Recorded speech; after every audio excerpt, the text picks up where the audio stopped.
भाई ऐसा है कि परेशानी बहुत हो रही है इंडिया के अंदर। हमें एक टुकड़ा अलग दे दिया जाए, हमें एक टुकड़ा अलग दे दिया जाए, हमें एक टुकड़ा अलग दे दिया जाए। इंडिया में दिया जाए ना, बाहर छोड़ दिया जाए। इंडिया में दिया जाए ना, बाहर छोड़ दिया जाए। देश क्यों मुसलमान हमारे भाई नहीं है क्या? नहीं भाई नहीं भाई, तो मुसलमान के बीच क्यों तो नहीं? हम क्यों राम कहते हैं भाई? ये क्या मैंने तो आपको नहीं कहा राम। हाँ, बहुत आपके मन में होगा तो वंदे मातरम क्यों वंदे मातरम? बंदरों को लेकर के उनके साथ हो रहे। बंदर होते तो सीता आ गई, नहीं बंदर होते तो सीता कहाँ से आ जाती है? बंदर होते तो सीता कहाँ से आ जाती है? क्यों बाबू शहीद कर दी, तोड़ दी? हाँ तो क्या हो, कोर्ट मोदी की है, हर चीज मोदी का भाई साहब। उसके कहने से पत्ता हिलता है, नहीं तो नहीं हिलता है। हमने हर स्कूल में अनिवार्य कर दिया है। कुछ लोग इस पे ऐतराज कर रहे हैं, कुछ लोग इस पे बात कर रहे हैं। तो मेरा सवाल यह है, वंदे मातरम से जब अजहर ने अभी पूरी कहानी समझाई, वंदे मातरम आप बोलेंगे या उससे कोई ऐतराज है? देखो, वंदे मातरम जो है, हमारे उलेमा नहीं बताते इस बात को कि तुम किसी की मातरम करो या किसी के आगे झुको। सिर्फ एक खुदा को मानने वाली हमारी जात है। और रही उसकी देशभक्ति के ऊपर बात, तो जाके इंडिया गेट के गेट पे देखो जाके। नहीं मेरी बात सुनो, कुर्बानी का सबूत वहाँ भी लिखा हुआ है इंडिया गेट पे। सारे इंडिया गेट पे कम से कम 85% मुसलमानों की शहीदी के नाम लिखे हुए हैं। अब ये नहीं कि तुम वंदे मातरम कहो या वो कहो, जब हमारे उलेमा इस बात को नहीं कहते कि भाई वंदे मातरम कहो। हाँ, हिंदुस्तान जिंदाबाद है और रहेगा हिंदुस्तान जिंदाबाद। और कुर्बानी हमेशा मुसलमानों ने इस देश के लिए दी है। लेकिन ऑथराइज किस में कहाँ से बात? अरे देश की जनता से बात कर, इसमें ऑथराइज की बात ही नहीं हो गई। आप आलिम मुक़ल्लिद हो गया। तो इसमें तो देश की बात है, इसमें आलिम, इसमें कोई धर्म की तो बात ही नहीं है भाई साहब। बात किस चीज़ की बात कर रहे हो आप? इसमें कोई धर्म की बात है क्या? कौन सी बात है, पहले बता दो। अरे कोई सवाल अगर देश में उठ रहा है तो उसमें कोई धर्म की बात आ गई? अरे बात सही है, बात सवाल। एक बात तो बताओ। हाँ, किस बात कर? आपने इनसे कहा कि आलिम नहीं है। मैंने इनसे कोई धर्म की बात ही नहीं करी। मैं, सुनिए मेरी बात, मेरा नाम विनोद शर्मा है। मैं देश के मुफ्तियों से भी बात करता हूँ, देश के आलिमों से भी बात करता हूँ, देश के उलेमाओं से भी बात करता हूँ, अच्छे बड़े पद पर जो इस्लाम को मानते हैं स्कॉलर हैं उनसे ही बात करता हूँ, और देश की आम जनता से ही बात करता हूँ। और पहला सवाल, आपने उनसे कहा कि आप आलिम नहीं है, वो बुजुर्ग हैं, पढ़े लिखे हैं, उन्होंने अपनी समझदारी से जवाब दिया है। और नहीं, बिल्कुल ऐसी कोई बात तो नहीं है। मैंने धर्म के विषय बात नहीं है। अजय, आप सवाल नहीं करोगे तो फिर तो ये मामले अटके रहेंगे। अगर कोई अपने दिल की बात तो हम बताएंगे ना, हमारे दिल में क्या है, हम अपने दिल की। मैंने ये पूछा आपसे, मैंने आलिम मतलब कोई ऐसा सवाल नहीं पूछा जो धर्म से जुड़ा हुआ हो। वंदे मातरम आपकी इच्छा है, आप बोलिए, नहीं इच्छा नहीं बोलिए। मैं तो कोई जबरदस्ती कोई नहीं है, ना ही कोई जबरदस्ती से वंदे मातरम बोलेगा। अपनी खुशी से बोलना चाहे तो बोलो। अपनी खुशी से तो लोग जय श्री राम भी बोलते हैं। हाँ, बोलते हैं। बहुत आदमी अल्लाह अकबर भी बोलते हैं अपनी खुशी से। अल्लाह अकबर भी बोलते हैं बहुत खुशी से। तुम तो चले गए, वो भड़का के चला गया तुम्हें। मैं क्यों भड़कूंगा? मैं तुम्हें लाऊंगा सिर से वहाँ से। मैं ये बोल रहा हूँ, उसकी तो बाल मैं ये बोल रहा हूँ, जय श्री राम वंदे मातरम या क्यों कहलवाया जा रहा है? वजह हो इसकी, हम लोगों से ही क्यों कहलवाया जा रहा है? और हम लोगों को आप पर्सनल आपसे नहीं कहा गया कि आप ही बोलो, हम लोगों से, आप ही लोगों से।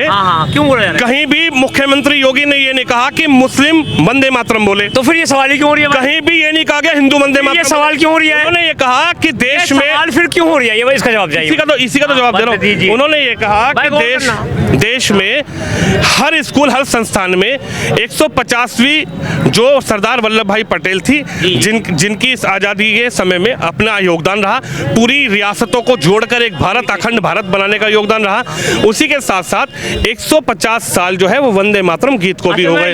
लास्ट बात के जा रहा हूँ जी। नहीं जाओ, मत नहीं जाऊंगा भाई। बढ़िया, नहीं, मेरा टाइम हो गया है भाई। ऐसा है कि परेशानी बहुत हो रही है इंडिया के अंदर।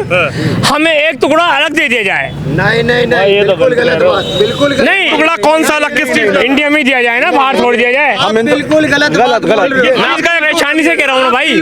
आप अपनी परेशानी से कह रहे हैं। हाँ, मैं अपनी मैं यहाँ गलत हूँ। बिल्कुल गलत है। आप एक टुकड़ा क्यों बोलना चाह रहे हैं? ऐसा क्या जुल्म हो गया आप? या फिर मुख्यमंत्री बदला जाए? भारत का मुसलमान कहीं नहीं जाएगा, हिंदुस्तान के अंदर ही रहेगा और मरेगा भी।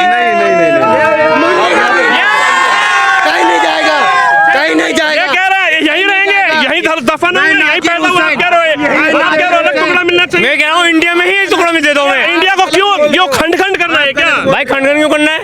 तो फिर इतनी परेशानी क्यों कर रहा अरे हूँ? ये हुआ था ना 47 में, पाकिस्तान अलग हुआ। नहीं, मैं ये बोल रहा हूँ इतनी परेशानी क्यों हो रही है? एक और भारत को एक और टुकड़ा करना चाह रहे हैं। और वो कहो ये क्यों हो रही है बातें?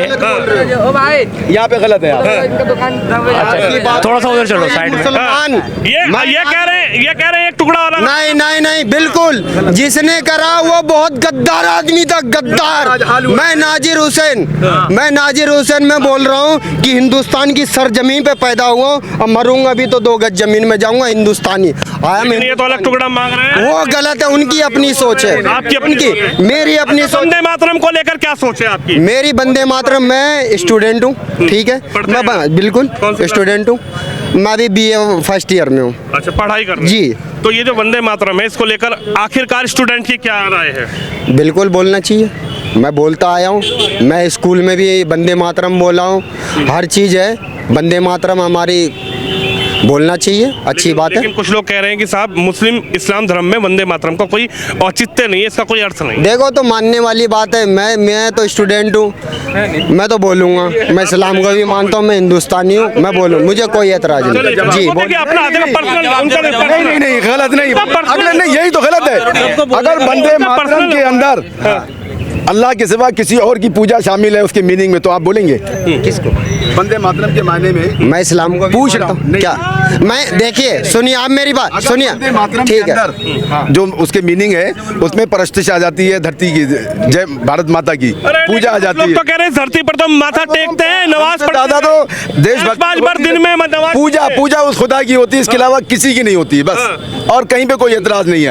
आप खुदा की वंदे मातरम, मैं तो किसी से नहीं कहलवा रहा, मैं फिर कैमरा पे बोल रहा हूँ भाई, कोई कल को ऑब्जेक्शन करे, मैं किसी से जय श्री राम नहीं कहलवा रहा, ठीक है? पूछ रहा हूँ, कहलवा नहीं रहा, वो मदनी की कौन सवाल है ये तो। मौलाना महमूद की कौन सी बात पे ऑब्जेक्शन है आपको? मुझे कोई ऑब्जेक्शन नहीं, आपने उनका रखा जिहाद का नहीं, जिहाद का जो सवाल करा है, जिहाद का कि जहाँ जुल्म होगा वहाँ जिहाद होगा। वो कह रहे हैं जहाँ जुल्म होगा, क्या गलत है उसमें बता दे कोई, क्या गलत है? सुनो गलत बता सर, सुनो, यहाँ मीनिंग क्या है? सर इसे बंद कर।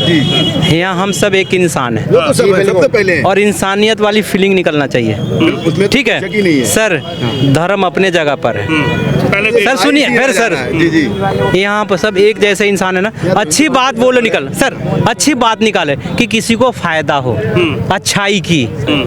यहाँ सवाल वो टॉपिक चल ही नहीं रहा, यहाँ तो ये हो रहा बंदे सर इसे कम करोगे जब तो सर सारी बातें आप ही बोलोगे तो लोगों को सुनने दो, उनके भी भावना रखने दो, अपनी सारी भावना हमने नहीं, तो सबको भावना रखना चाहिए। देखिए, हम हिंदुस्तान में रह रहे हैं, हिंदुस्तानी है, हम हिंदुस्तानी हैं, वंदे मातरम बोलना पड़ेगा, वंदे मातरम बोलेंगे, हमें कोई एतराज नहीं है, कोई एतराज नहीं। लेकिन मदनी साहब को, एक मिनट, अजहर भाई, मदनी साहब को जानते हैं आप? जी जानते हैं, महमूद मदनी जी जानते हैं। जमीयत उलेमा हिंद के एक अच्छे बड़े अध्यक्ष हाँ, हैं, अध्यक्ष हैं। बहुत लोग उनके फॉलोवर भी हैं। बिल्कुल। वो कह रहे हैं कि वंदे मातरम अगर मुस्लिम बोलेगा तो मुर्दा कौम में शामिल हो जाएगा। ऐसा कुछ नहीं, अपनी अपनी सोच है, अपनी अपनी सोच है। मेरी सोच है, मैं वंदे मातरम बोलूंगा, मुझे, मैं बोलूंगा, दिल से बोलूंगा, मैं बोलूंगा दिल से। मैं एज ए हिंदुस्तानी हूँ, मैं इंडियन हूँ, मेरी पैदाइश बिहार की है, ठीक है, मैं बोलूंगा। मेरे माँ बाप भी यहाँ पैदा हुए हैं, मैं भी पैदा हुआ, मैं भी जाऊँगा इसी मिट्टी में, मेरे को कोई एतराज नहीं है वंदे मातरम बोल। दफन भी यही होना है, दफन भी यही होना, पैदा भी यही तो बोल दे अलग देश दे दो।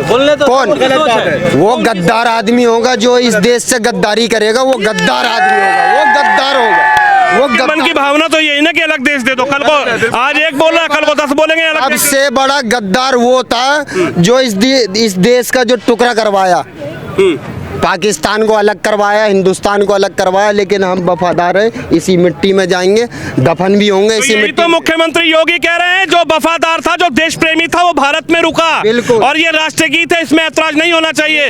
हालांकि कुछ लोगों की अपनी अपनी भावना, अपनी अपना सोच है, अपनी आपको कोई ऐतराज नहीं है। हमें कोई ऐतराज नहीं। बताइए साहब। सर आप हिट देखो तो बुलवा रहे हो, हिट दे के बुलवा रहे हो। एक मिनट सर, मैं तो ये कह रहा हूँ कि मुख्यमंत्री कह रहे हैं, उस पर कोई ऐतराज है क्या? नहीं मुझे एतराज नहीं है, लेकिन आप जो हिट दे के बोल रहे हैं, मेरे जो दिल से आएगा वही नहीं बोलूंगा। आपकी हिट से मैं बोल नहीं मैं पाऊंगा। तो नहीं कह रहा आपको कुछ भी बोला, आपको मन करा बोलो। बिल्कुल। भाई चाह रहे हो क्या? अरे रुक जाओ, आज है कल चला जाएगा, अजहर भाई हट जाओ। आज है कल चला है? जाएगा, बदलते रहेंगे। कौन? ये कोई भी चीफ मिनिस्टर हो या पीएम प्राइम मिनिस्टर हो। लेकिन ये तो योगी आदित्यनाथ कह रहे हैं। अरे भाई हम क्या करें, आज नहीं तो कल चले जाएंगे, चाहे योगी योगी जी। जी हो, चाहे हम हो, या कोई भी हो। मगर हिंदुस्तान की मोहब्बत का जो जज्बा है वो कभी खत्म नहीं होगा। ना योगी जी के कहने से साबित कर सकते हैं कि हम कितने हिंदुस्तानी हैं। वो केवल वंदे मातरम कह के हमसे कहलवाना चाह रहे हैं। क्या बिना इसके कहे हम हिंदुस्तान आपसे पर्सनल थोड़ी कहलवाना चाहते हो, कह रहे देश की पूरा देश वंदे मातरम इसी धरती के पुत्र हैं। बिना इसके देश के हम भक्त नहीं है, देश के वफादार नहीं है क्या हम बिना इस गीत को तो गाए? आपकी देशभक्ति पे कोई सवाल नहीं, तो इस पे क्यों अड़ा जा रहा है? क्यों इसको लेके माइक लेके भाई वंदे मातरम आप बोलोगे? सवाल सिर्फ एक ये डायलॉग है, एक जनता के बीच का डायलॉग है कि जनता के करा जा रहा है, बस और कुछ नहीं। एक नया शोषा छोड़ा जाता है लोगों को गुमराह करने के लिए, वरना हिंदुस्तान से वफादारी का जो है ना सबूत मुसलमान से ज्यादा कहीं मिल ही नहीं सकता है। आपको लग रहा है कि गुमराहट वाला एक वो है? बिल्कुल, और क्या, बिल्कुल। बताइए बाबा, आप बुजुर्ग हैं, आप बड़े हैं, आपने तमाम लोग देखे, तमाम दुनिया बहुत देखी होगी आपने। हमने सब कुछ देखा है, हम इस बात पर बहस ही नहीं करना चाहते हैं। वंदे मातरम को लेकर क्या हम इस बात पे कोई बहस ही नहीं कर भाई। जो भी देश सरकार है ना, वो एक आदमी के पीछे पड़ी हुई, मुसलमानों के पीछे पड़ी हुई। सरकार तो कह रही है सबका साथ सबका सब कुछ कह दो, भगवान कह दो, राम कह दो, क्या मतलब हम क्यों कह दे रहे हैं? बस खत्म हो जाए। बहस इस पे बहस करना ना, देखिए इस पर बहस करना बेकार है बिल्कुल, क्योंकि जमीन आसमान का फर्क है। जो सरकार मुसलमानों के खिलाफ मुसलमानों को बर्बाद कर रही है, बस उसका सब मुसलमानों से कहती है आप मंदिर में नमाज करो, नमाज सब बेकार है। आप वो कहाँ कह रहे हैं नमाज ना पढ़ो? कौन नमाज कह रहा है? आप यहाँ क्यों आए हो यार? अपना वो पेमेंट कटी कर रहे हो तुम, ये फिजूल की बातें कर रहे हो आप लोग। हम तो सवाल मुसलमानों के बीच क्यों आए हो? ये देश क्यों मुसलमान हमारे भाई नहीं है क्या? नहीं भाई नहीं, भाई मुसलमान के बीच क्यों तो नहीं? हम क्यों राम कहते हैं भाई? ये क्या मैंने तो आपको नहीं कहा राम, आपके मन में होगा वंदे मातरम क्यों? वंदे मातरम मुस्लिम कहते हैं राम के वंशज हैं। तुम नमाज पढ़ो आके मस्जिद में आके, तुम मस्जिद में आके पढ़ लेंगे, बेवकूफ बनाएंगे। अरे जब उनके 28,000 भगवान है, 1,000 अभी वहाँ क्यों शिव की मंदिर खंडित कर दी राजस्थान में? भगवान शिकायत है भगवान पे, शिशु भगवान कहाँ है यार? जब भगवान होकर खुद अपनी इबादत नहीं कर पा रहे,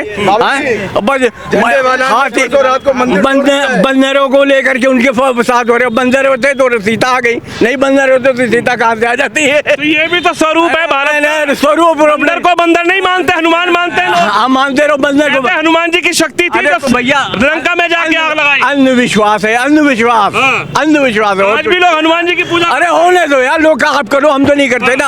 आपका धर्म अलग है, आप करते रहो। आप तुम्हारी यहाँ क्यों करवा रहे हो वंदे मातरम? मैंने तो किसी ने आप कह रहे हो वंदे मातरम में, आपने कहा ना वंदे। मैंने ये पूछा आपको, कहीं आप तो ये कह रहे हो वंदे मातरम, क्या तकलीफ है? ये नहीं कहा, यही कहा नहीं बोलते आप लोग। जाओ यार यहाँ से, बोलिए। नहीं जाने दो मैं लेट हो रहा हूँ, फिर जाना मैं आप जाओ भाई साहब। इनके साथ इनके सर फोड़ने वाला, सर फोड़ने वाला कर रहे हैं, इनकी ड्यूटी चल रही है। सर फोड़ना है इनके साथ, बाबा हम आप धर्म इनका है, इनके सर फोड़ना है। आप लड़ाई बोल रही है, हम आपसे लड़ाई क्यों करेंगे? आप मेरे बुजुर्ग हो, जो गलत बात होगी उसको काट देंगे ये। आप बुजुर्ग हो, देखो मंदिर तोड़ा है झंडे वाला इनका।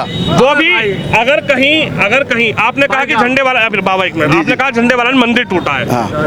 अब कोई बजरंग दल, शिवसेना, आरएसएस कोई निकल के नहीं आया है। सुनिए भाई, कोर्ट भी ये कह रहा है मंदिर हो मस्जिद हो, अगर गलत जगह पे है तो टूटेगा। अगर अब मंदिर टूटा, अब मंदिर टूटा, और सुन तो लो, अब मंदिर टूटा, अगर वहाँ पे मस्जिद होती तो लोग कहते कि देखो साहब मस्जिद टूट रही है। एक मंदिर तोड़ोगे 10 मस्जिदें तोड़ोगे हिंदुस्तान के अंदर। ये तो सोच विचार, सुनिए सबूत है, ये तो विचारधारा बन गई है लोगों की। 70 साल से पहले सब कुछ। उत्तर प्रदेश में सबसे पहले एनकाउंटर हुआ विकास दुबे का। मैं ब्राह्मण हूँ, विकास दुबे ब्राह्मण था। सुनिए कितने दबंग, कितने गुंडागर्दी हो रही है एक आदमी को लेके। आप जो है ना, सुनिए, चलिए खैर, आप जाओ। आप क्या कहेंगे? सुनो तो सही। अरे सुन तो लो, आप नहीं बोल रहे। देखिए बात का जवाब ले लो। किसी को हिंदू और मुसलमान से नफरत नहीं है। किसको नफरत है यार? मैं तो यहाँ सरकार को ये नया शोषा छोड़ा जा रहा है। हमारे 10 मुसलमान दोस्त होंगे, 10 नहीं बल्कि 100। मेरे भी है, मेरे भी है, कोई दिक्कत नहीं है। मेरे 50 मुस्लिम दोस्त हैं। मगर ये मुस्लिम, मैं मोहल्ला मेरा मुस्लिम है, समझे? अभी मेरठ के अंदर एक मुसलमान ने मकान ले लिया, पता है आप, थापर कॉलोनी में। उसको पुलिस ने जाके बंद करा दिया। ये कौन सा कानून था? आप क्या बात करोगे? यही बात नहीं होना चाहिए। तो वहाँ नहीं गए आप। मैं तो इसके पक्ष में खड़ा हूँ, ऐसा नहीं होना चाहिए। देश सबका है। 1 करोड़ का मकान लिया, वहाँ रहने नहीं दिया। अदालत भी नहीं की, इलेक्शन कमीशन भी नहीं का, अदालत भी नहीं की, पुलिस भी नहीं की। अरे भैया अब तुम्हारे है क्या? फिर भी तुम्हें डर है आवाज सब सबका है, ये डर का है। नहीं, लोकतंत्र में सब अदालत आपका झूठ है। तो अब बाबरी मस्जिद को उठा दिया, कोई सबूत नहीं है उसका, आपके फेस के ऊपर उसको फैसला सुना दिया, ये क्या मतलब है? आपके फेस के ऊपर फैसला सुना दिया, बाबरी मस्जिद का कोई सबूत नहीं है। उसके बाद एक क्या और क्या है यार? अगर डायलॉग तो सब दोनों के बीच हुआ ना, अगर बाबरी सुनिए, अगर बाबरी का डायलॉग हुआ, तुम्हारे आदमी अगर बाबरी का डायलॉग हुआ तो दोनों पक्षों की जो सुनी गई ना।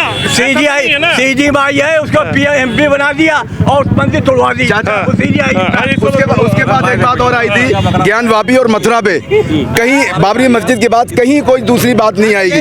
ये कानून अच्छा, एक बात तो बताइए, उसको लेके नया सोचा। डायलॉग तो कोर्ट में चल रहा है ना, ये तो लीगल क्यों कोर्ट इसीलिए कोर्ट कुछ नहीं यार, 500 सालों तक इंतजार रहा, कोर्ट कुछ तुम्हारी कोर्ट है, बाबरी मस्जिद शायद कर दी तो आपके कोर्ट क्या हो गई? क्या मतलब है कोर्ट? आप कह रहे कोर्ट मतलब है, आप मदनी साहब की बात पर विश्वास करें। बाबरी मस्जिद के सबूत थे, क्यों बाबरी मस्जिद शहीद कर दी, तोड़ दी? हाँ तो क्या हो? कोर्ट मोदी की है, हर चीज मोदी का भाई साहब, उसके कहने से पत्ता हिलता है, नहीं तो नहीं हिलता। हम सब लोग कह रहे हैं कि प्रधानमंत्री के उसमें दबाव में सब कुछ चल रहा है। सारे उसी में चल रहा है, पूरा उसी में। इलेक्शन कमीशन है, इलेक्शन कमीशन ले लो और जब ले लो, कोई भी ले लो। देखिए आप बोले कुछ कहना कहने आए थे, क्या बोलो? ये बदल लो प्लीज। मैं सहारा में था 15 साल, मैं भी सहारा में था। आप लोग आप भी मीडिया से हैं तो आपने भी तो तस्वीर हम बता तो रहा हूँ ना, मैं बता तो रहा हूँ।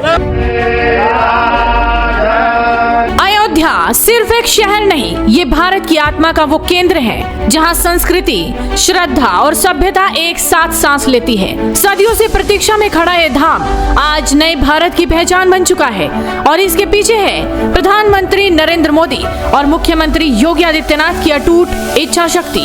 राम मंदिर का निर्माण न सिर्फ एक धार्मिक आस्था का केंद्र है, बल्कि भारत के सांस्कृतिक गौरव के पुनर्जागरण का प्रतीक है। मोदी जी के नेतृत्व में और योगी जी की दृढ़ इच्छा शक्ति के साथ अयोध्या आज विश्व के सांस्कृतिक नक्शे पर सबसे चमकदार ध्रुव तारे की तरह उभरी है। 2024 में अयोध्या की लोकप्रियता ने सभी रिकॉर्ड तोड़ दिए। कुल मिलाकर 16 करोड़ से ज्यादा लोगों ने इस पावन नगरी के दर्शन किए, जो किसी भी भारतीय धार्मिक स्थल के लिए एक नया इतिहास है। सरकारी आंकड़े बताते हैं कि श्री राम जन्मभूमि मंदिर के उद्घाटन के बाद सिर्फ 2024 में ही लगभग 13.5 करोड़ घरेलू यात्रियों ने अयोध्या का रुख किया, यानी अयोध्या अब उत्तर प्रदेश का सबसे ज्यादा देखा जाने वाला स्थल बन चुका है। इस भारी संख्या का असर सिर्फ दर्शन तक सीमित नहीं रहा।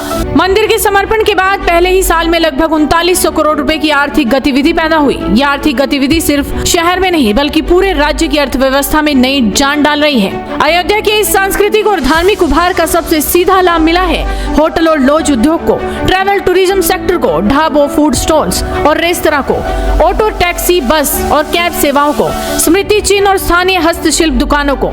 इन सब की वजह से शहर में रोजगार तेजी से बढ़ा है, छोटे और मध्यम व्यवसाय जगमगा उठे हैं और अयोध्या की अर्थव्यवस्था एक सांस्कृतिक आर्थिक मॉडल बनती जा रही है। आज अयोध्या सिर्फ एक पवित्र नगरी नहीं बल्कि भारत की सांस्कृतिक पहचान का विशाल केंद्र बन चुकी है, जहां इतिहास, अध्यात्म, पर्यटन और आधुनिक विकास सभी एक साथ आकार ले रहे हैं। डिफरेंस दे रहा हूँ। चलिए देखिए, तमाम लोगों की अपनी अपनी राय है, तमाम लोगों का अपना अपना पक्ष है। मुख्यमंत्री विनोद शर्मा जी, मुख्यमंत्री योगी आदित्यनाथ के आदेश यानी कि जो अनिवार्यता की गई है, उस पर आम लोगों का क्या डायलॉग है, आम लोगों की क्या राय है, उनकी अपनी पर्सनल राय है, उनकी राय आपने सुनी। आप भी इस खबर पे, इस वीडियो पे अपनी राय रखें, इस वीडियो को शेयर जरूर करें। कैमरामैन शिवम यादव के साथ विनोद शर्मा, उत्तर प्रदेश, नोएडा।